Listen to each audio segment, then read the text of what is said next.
एक सलवात भेजे पर मोहम्मद वाले। अभी 4 प्रोग्राम में हाजिरी दे के आया हूँ। अरे भाई बहुत शदीद नज़ला है।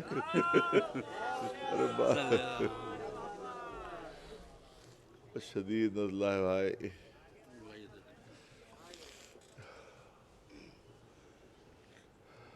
मुश्किल है कि 4 प्रोग्राम में हाजिरी देकर आए हैं और 2 प्रोग्रामों में भी और जाना है। और इतना शदीद नज़ला है कि बात करना मेरे लिए मुश्किल हो रही है। तो और जहन भी इस वक्त हाजिर नहीं है और माशाल्लाह बहुत ही मालूम है कि बहुत ही क़यामत खेज़ तकरीर अब मौलाना ने फरमा दी तो अब ज़्यादा गुंजाइश भी नहीं है। एक सलवात और भेजे पर मोहम्मद वाले। औज़ु बिल्लाहि मिनश्शैतानिर्रजीम बिस्मिल्लाहिर्रहमानिर्रहीम। क़ाल रसूलुल्लाह सल्लल्लाहु अलैहि वसल्लम ज़िक्र अलीय्यिन इबादह। सलवात भेजे पर मोहम्मद वाले। हुज़ूर सरवर कायनात मोहम्मद मुस्तफ़ा सल्लल्लाहु अलैहि वसल्लम का इरशाद है कि अली का ज़िक्र जो है वो इबादत है। देखिए मैंने कहा बहुत कम वक्त में क्योंकि हालत मेरी ऐसी है कि महफिल में आँख से आंसू बहना जो है ज़्यादा बुरा शुगुर समझा जाएगा और नज़ले की वजह से आँख से आंसू मैंने दिक्कत ये आ रही है मेरे लिए। हुक्मा ने बताया है, फ़लसफ़ा ने बताया है कि हर शय के 4 वजूद होते हैं। हर शय के 4 वजूद होते हैं। कोई भी शय है उसके 4 वजूद होते हैं। एक असली वजूद होता है, एक होता है ज़हनी वजूद, एक होता है मलफूजी वजूद और एक होता है मकतूबी वजूद। मिसालें पेश करूं ताकि छोटे छोटे बच्चे भी बात समझ सकें। एक असली और हकीकी वजूद, मैंने जैसे अहमद साहब, किसी का नाम अहमद है, मैंने कागज़ के ऊपर अहमद लिखा तो अब हुक्मा कहते हैं ये इनका मकतूबी वजूद है। मेरे सामने वो कागज़ आया, मैंने पढ़ा अहमद, ये है मलफूजी वजूद, यानी प्रोनाउंस किया हुआ, तलफ़ुज़ किया हुआ। और मैंने उनका ख्याल किया, तसव्वुर किया जहन में कि उनकी शक्ल सूरत ऐसी है, उनका शमाइल ऐसे हैं, उनके सिफ़ात ऐसे हैं। तो अब ये हुआ उनका ज़हनी वजूद, मेंटल एग्जिस्टेंस। और जो मजमे में तशरीफ़ फरमा है ये इनका हकीकी वजूद, ये इनका असली वजूद। अजीब बात है कि 3 वजूद बेकार होते हैं, सिर्फ एक ही वजूद काम का होता है। ये 2-2 4 वाली गुफ्तगू है। दूसरी मिसाल है तो और बात वाज़ेह हो जाए। मैंने लिखा कागज़ पर आग, तो क्या कागज़ जल गया? आग लिखिए 100 बार भी कागज़ पर आग लिख दीजिए, आग लिख दीजिए, आग आग जल नहीं पाएगा। ये मकतूबी वजूद है। ज़बान से कहा आग, क्या ज़बान जल गई? नहीं, ये मलफूजी वजूद है। जहन में तसव्वुर किया आग का, क्या जहन में कुछ गर्मी पैदा हो गई? नहीं पैदा हुई। लेकिन सामने जो आग जल रही है ये हकीकी है, अगर हाथ डालिएगा तो हाथ जल जाएगा उसमें, ये हकीकी वजूद है। तीसरी मिसाल दे दो। मैंने कहा, मैंने कागज़, प्यास लगी थी, शदीद प्यास लगी थी, मैंने कागज़ पे लिखा पानी, प्यास बुझी? नहीं बुझी। मैंने जहन में तसव्वुर किया पानी का, प्यास बुझी? नहीं बुझी। मैंने तलफ़ुज़ किया पानी पानी पानी, प्यास और बढ़ जाएगी बार बार कहने से। प्यास बुझेगी नहीं। लेकिन जो सामने गिलास में पानी रखा हुआ है यह है हकीकी वजूद, प्यास इससे बुझेगी। इसका मतलब है कि आम तौर से देखा जाए तो कोई भी शय जिसके 4 वजूद होते हैं, 3 वजूद बेकार होते हैं, सिर्फ एक वजूद जो होता है वो काम का होता है। लेकिन मौला अली की शख्सियत वो है कि चारों वजूद काम के हैं। अली का नाम लिया इबादत, अली का नाम लिखा इबादत, अली के सिफात का तसव्वुर किया इबादत, अली के चेहरे पर नजर डाली इबादत। एक सलवात भेजे बड़ा आवाज।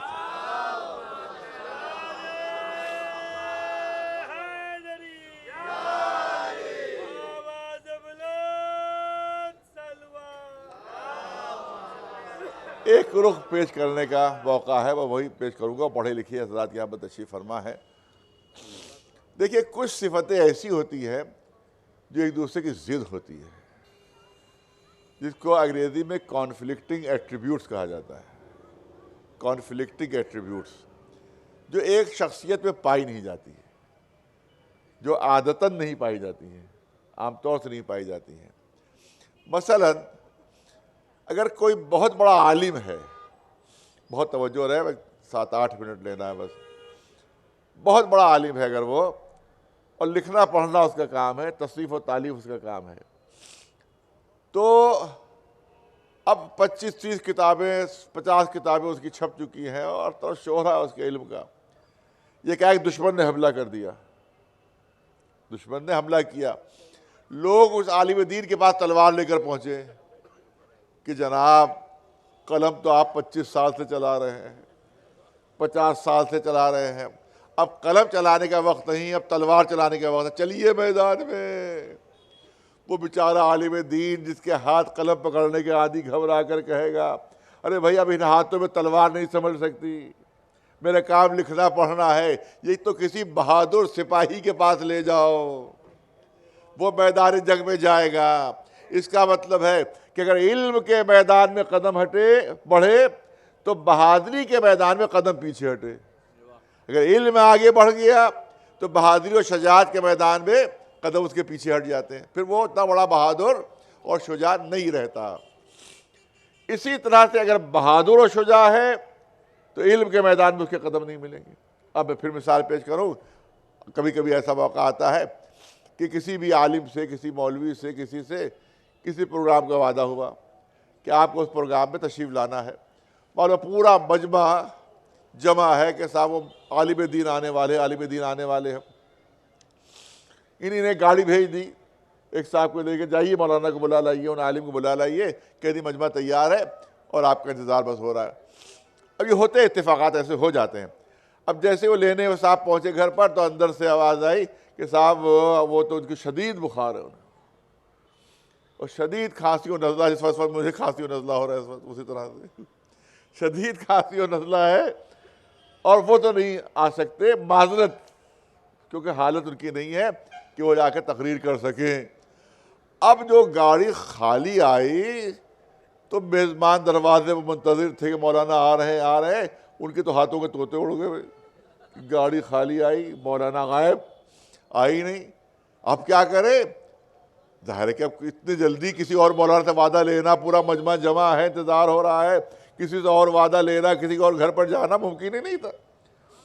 लिहाजा वो पहुँचे और इन्हें मजमे ही पर निगाह डाली कि इसी मजमे ही में कोई ऐसे साहब मिल जाएं कि जो चंद मिनट बोल कर मेरी इज्जत बचा ले, चंद मिनट तकरीर करके मेरी इज्जत बचा ले। लिहाजा पूरे मजमे पर जब निगाह डाली तो एक शख्सियत पर उनकी निगाह जम गई कि भाई अब इससे बेहतर कोई नहीं हो सकता। इस वक्त मजमे में पहुँच गए, करीब में मालूम के कांधों के ऊपर बहादुरी के तमगे लगे हुए थे, बेहतरीन वो अपनी पहने हुए थे वो, और उस पर बहादुरी के तमगे लगे हुए। जब उन्हीं के सामने पहुंच गए और पहुंच के कहने लगे, कर्नल साहब समझो रहे, कर्नल साहब वो आलिम दीन तो तशरीफ नहीं ला सके हैं, लेकिन आप ही पढ़िए और मिंबर पर बैठकर एक चंद मिनट मजमे को खिताब कर दीजिए। तो वो बहादुर कर्नल जो किसी मैदान में पीछे नहीं हटा, वो घबरा कर पीछे हटेगा कि भाई ये मेरा मैदान नहीं, मैं यहाँ 2 मिनट भी नहीं बोल सकता, यहाँ तो मुझे सरहद पर ले जाओ तो अपनी बहादुरी दिखाऊं, दुश्मन के सामने ले जाओ तो अपने जौहर दिखाऊं, यहाँ पर 2 मिनट भी नहीं बोल सकता। इसका मतलब है कि बहादुरी के मैदान में कदम आगे बढ़ते हैं तो इल्म के मैदान में कदम पीछे हट जाते हैं। और साहिबान ज़ौक़ के लिए जुमला नज़र करना चाहता हूँ। मौरख़ीन ने लिखा है कि हम कभी सोच भी नहीं सकते अरस्तु के लिए, अरिस्टोटल जिसको अंग्रेजी में कहते हैं, उर्दू में अरस्तु, कि हम कभी अरस्तु के लिए सोच भी नहीं सकते कि मैदान जंग में तलवार लिए हुए वो बहादुरी के जौहर दिखा रहा होगा। और कभी रुस्तम के लिए तसव्वुर भी नहीं हो सकता कि मिंबर पर बैठा हुआ फसीह बली खुतबा दे रहा होगा, क्योंकि दो सिफतें ऐसी हैं जो एक शख्सियत में जमा नहीं होती, मगर ये अली के किरदार का मौजूदा है, ये मौला के किरदार का मौजूदा है कि जब मैदान जंग में जाते हैं तो उससे बड़ा कोई बहादुर नहीं होता, और जब मिंबर पर आते हैं तो उससे बड़ा कोई आलिम नहीं होता है। एक सलवात भेजे बलंद आवाज पर मोहब्बत वाले। इसी तरह से आप देखें, दो तीन मिसालें दे के अपनी बात को मुकम्मल करो। आप देखें कि अगर शायरी के मैदान में कोई बहुत आगे है तो अदब का मैदान है, शायरी है, बहुत बड़ा शायर है। आप कोई अरिथमेटिक का सवाल उसके सामने ले जाएं, मैथमेटिक का सवाल ले जाएं कि भैया आप बड़े अच्छे शायर हैं, बड़े अच्छे नक़ाद हैं, मीर के बड़े बड़े मुश्किल अशार आपने हल कर दिए हैं, गालिब के बहुत से मुश्किल अशार जो किसी की समझ में नहीं आ रहे थे आपने उनकी तौज़ीह कर दी है। ये मैथमेटिक का फार्मूला समझ में नहीं आ रहा है, ज़रा सा इसको भी हल कर दीजिए। तो बेचारा शायर और नक़ाद अधिक घबरा कर कहेगा, अरे ये बला यहाँ कहाँ ले आया भैया। कोई मीर का शेर लाते तो मैं समझाता, कोई गालिब की गज़ल लाते तो मैं समझाता, ये तो किसी मैथमेटिशियन के पास ले जाओ, किसी अरिथमेटिक के माहिर के पास ले जाओ तो मालूम हुआ कि अगर शेर व अदब और तनक़ीद के मैदान में कदम आगे बढ़े तो मैथमेटिक्स के मैदान में कदम उसके नहीं मिलेंगे। और अगर कोई मैथमेटिक्स का माहिर है, कोई रियाजीदां है, कोई अलजबरा का माहिर है, उसके सामने आप गालिब का शेर लेकर पहुँचे कि आपने मैथमेटिक्स के फार्मूले तो बहुत हल कर दिए हैं, ये गालिब का शेर समझ में नहीं आ रहा है, ज़रा इसकी तौज़ीह कर दीजिए। तो जिस तरह से कोई जंगल के शेर से डरता है उस तरह से वो गालिब के शेर से खौफज़दा हो जाएगा। अरे भाई ये कहाँ ले आए, ये किसी अदीब और शायर के पास ले जाओ, मेरे पास तो कोई मैथमेटिक्स का फार्मूला लेकर आओ। इसका मतलब है ये दो कमाल एक शख्सियत में जमा होते नज़र नहीं आते। यहाँ फिर अली का मौजूदा नज़र आता है कि शेर व अदब में पूरा दीवान भी है और नहजुल बलागा भी है, और मैथमेटिक्स के मैदान में जब आते थे तो ऐसा लगता था कि दुनिया में इससे बड़ा कोई रियाजीदां मौजूद ही नहीं है। एक सलवात भेजे बुलंद आवाज। बस एक वाक़या जल्दी से अर्ज कर दो। अलीगढ़ यूनिवर्सिटी में पढ़ा हुआ, वहाँ दो डे बनाए जाते हैं बस। यूँ तो सर सैयद डे भी मनाया जाता है और यौम आज़ादी भी मनाया जाता है, लेकिन मजहबी शख्सियतों में सिर्फ 2 डे मनाए जाते हैं। एक तो 12 रबीउल अव्वल को हुजूर सरवर कायनात मोहम्मद मुस्तफ़ा सल्लल्लाहु 12 रबीउल अव्वल को मनाया जाता है, और 13 रजब को विलादत मौला अली के सिलसिले में यौम अली मनाया जाता है। इसके अलावा जब से यूनिवर्सिटी कायम हुई है, सर सैयद शिया नहीं थे, लेकिन जब से यूनिवर्सिटी कायम हुई है, इन 2 यौम के अलावा कोई तीसरा यौम कभी अलीगढ़ यूनिवर्सिटी में नहीं मनाया गया। एक मरतबा एक बोहरा, एक खोजा कम्युनिटी के थे, गुलाम सैयदैन नाम था, वहाँ के पास चांसलर थे, ध्यान से निकल गया, वो वाइस चांसलर थे। वो खोजे भी शियों में शुमार होते हैं। तो वहाँ के मौलवियों ने अपने लड़कों को ऊंचा किया, वहाँ के स्टूडेंट्स को, और कहा जाकर फंसाने की कोशिश की वाइस चांसलर साहब को कि शिया हैं लिहाजा फंस जाएंगे, कि जाओ और कहो कि इस्लाम में और भी तो शख्सियतें हैं, और भी तो शख्सियतें हैं, उनका डे क्यों नहीं मनाया जाता, उनका भी डे मनाया जाना चाहिए। अब ज़ाहिर को सोचा कि शिया है, ये वहाँ पर या तो हाँ कहेंगे नहीं कहेंगे, दोनों तरह से ये इनके लिए मुश्किल पैदा हो जाएगी। अब लड़कों को भेज दिया, बड़े समझदार थे, बड़े पढ़े लिखे थे। जब वहाँ पहुँचे तो लड़कों ने कहा कि भाई और इस्लाम की शख्सियतें हैं तो उनका डे क्यों नहीं मनाया जाता। बिल्कुल मनाएंगे, बिल्कुल मनाएंगे, क्यों नहीं मनाया जाएगा। हाँ, तो कहा कि बस एक शर्त यह है कि जिनका भी आप डे मनाना चाहते हैं उनका डे ले आइए।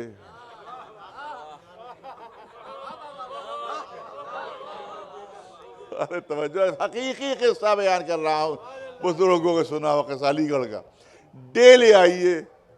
वो बड़े खुश हुए कि वो तो समझते थे आना कहानी करेंगे, बहानाबाजियाँ करेंगे, कुछ करेंगे। उनका डे ले आइए। अब बड़े खुश होकर मौलानाओं के पास पहुँच गए। अरे भाई वो वाइस चांसलर तो फौरन राजी हो गए। आपने तो कहा था वो राजी नहीं हो गए, तो बहानेबाजियां करेंगे। वो तो फौरन राजी हो गए और मामूली से बात उन्होंने कही, उनका जिसका भी डे बनाना चाहते हैं उसका डे ले आओ। अब मौलवी एक दूसरे का मुंह देख रहे हैं, अरे भाई डे तो बताइए, का डे तो हमें भी नहीं मालूम, डे तो हमें भी नहीं मालूम। अब क्या किया जाए? क्या जाकर उनसे कहो किसी खास डे की क्या जरूरत है, किसी दिन भी याद बना ली जाए, किसी दिन भी बना ली जाए। कहा चलिए भी कहते हैं जाकर। अब जो जाकर कहा उनसे कि वाइस चांसलर साहब डे तो मिला नहीं लिहाजा आप किसी दिन भी मना लीजिए। वाइस चांसलर साहब इस पर भी राजी हो गए। कहा कि हाँ इस पर भी राजी हूं, मगर तवज्जो रहे, तवज्जो जो जुमले उनके, मगर ये यूनिवर्सिटी एक इल्मी इदारा है। अरे तवज्जो रहे, ये यूनिवर्सिटी एक इल्मी इदारा है, या उसी का डे मनाया जा सकता है कि जिसके इल्मी कारनामे हो। जिसका भी डे मनाना चाहते हैं उसके इल्मी कारनामे ले आइए, मैं डे मनाने पर तैयार हूं। अब जो तालिब इल्म गए तो फिर पलट कर नहीं आए। एक सलवात भेजे बुलंदाबाद मोहम्मद, एक सलवात बुलंदाबाद मोहम्मद वाल मोहम्मद। अब सुनिए भाई कि अगर बहुत बड़ा शायर और अदीब है तो मैथमेटिशियन नहीं हो सकता हो, पूरी तवज्जो रहे। अब सुनिए मौला अली, अब वही अली डे, एक ज़माना जब मैं तालिब इल्म था मैं, तो वहाँ सामीन के सफ में वहाँ पर कुर्सियों में बैठा, अरे मौलाना तशरीफ ले आइए भाई।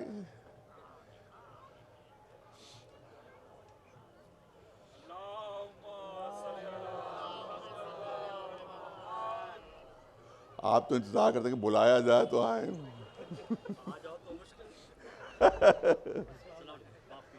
तशरीफ लाए, तशरीफ लाए, तशरीफ लाए। अरे नहीं बताएंगे आप देखिए कि अब वो अली डे हुआ और मैं ईरान से वापस आ गया।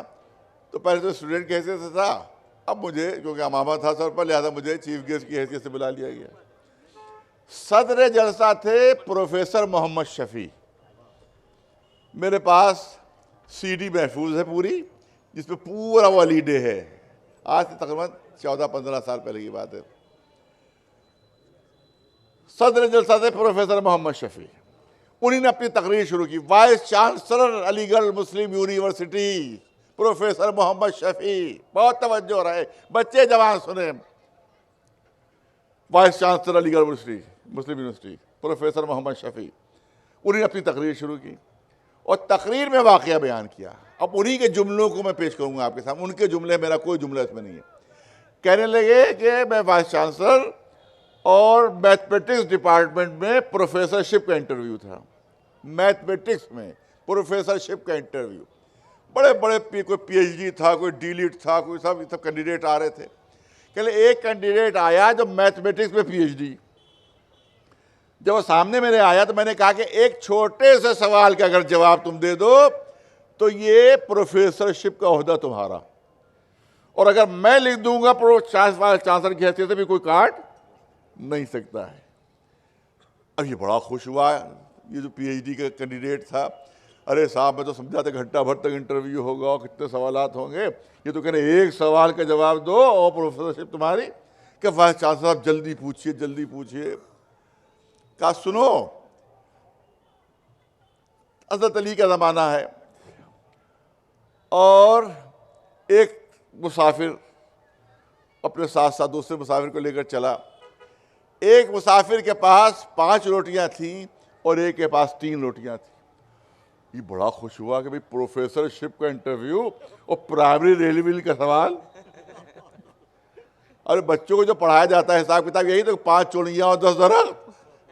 इनके दिमाग को क्या हो गया है वाइस चांसलर साहब से कि प्रोफेसरशिप के इंटरव्यू में प्राइमरी लेवल के सवाल कर रहे हैं। और खुश हुआ कि जब मुफ्त में मिल ही रही है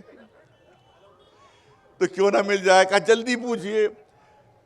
का ज़माने अली है, एक मुसाफिर के पास 5 रोटियां, एक के पास 3 रोटियां। अब जब खाने बैठे तो एक मेहमान और आ गया, एक मुसाफिर और आ गया, उसको उन्होंने अपने साथ शरीक कर लिया।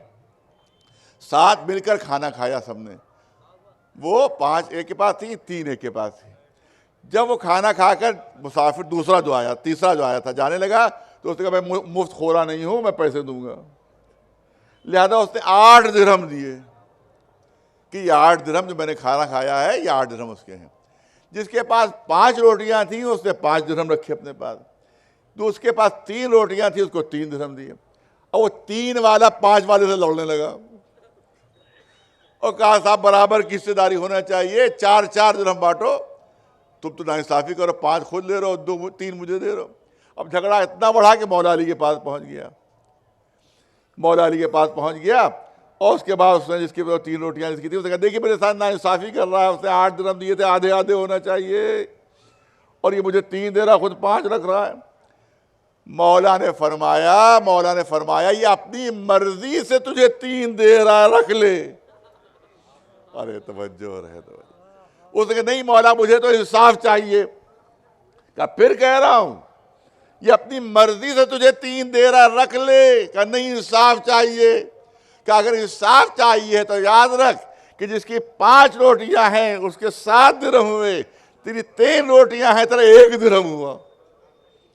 अब वाइस चांसलर कहते हैं कि यहां तक मैं बयान करके रुक गया।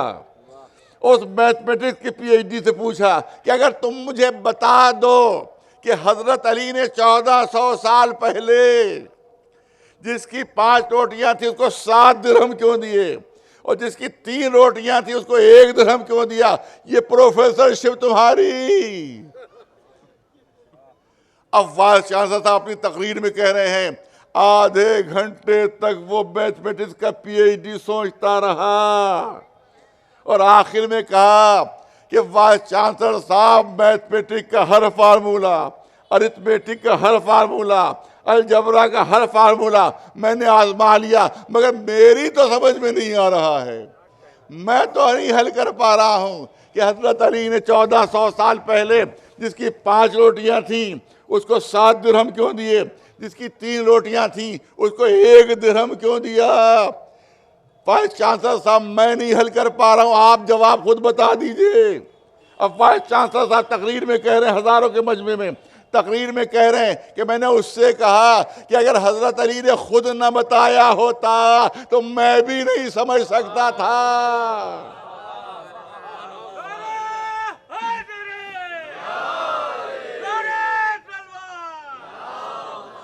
अगर हजरत अली ने खुद न हल किया होता तो मैं भी नहीं समझ सकता था कि 5 रोटियों वाले को 7 दिरहम क्यों दिए, 3 रोटी वाले को 1 दिरहम क्यों दिए। जब वो कहने लगा या अली पहले तो 3 मिल रहे थे बेकी।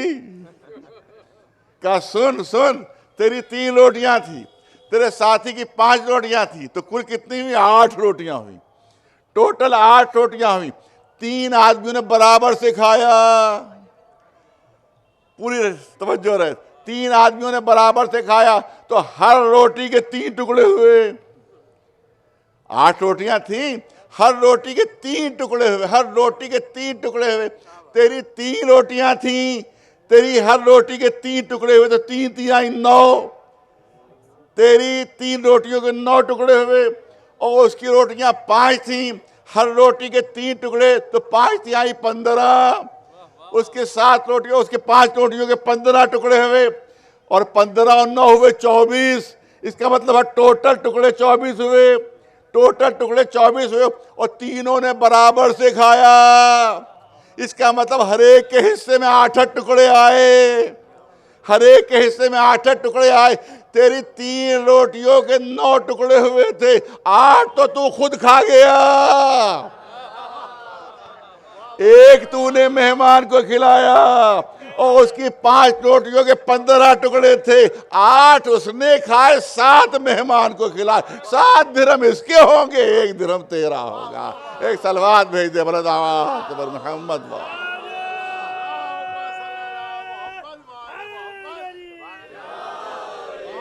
इसका मतलब है कि बहादुरी में उससे बढ़कर कोई नहीं, इल्म में उससे बढ़कर कोई नहीं, शेर और शायरी में उससे बढ़कर कोई नहीं, अदब में उससे बढ़कर कोई नहीं और मैथमेटिक्स और अलजबरा में उससे बढ़कर कोई नहीं।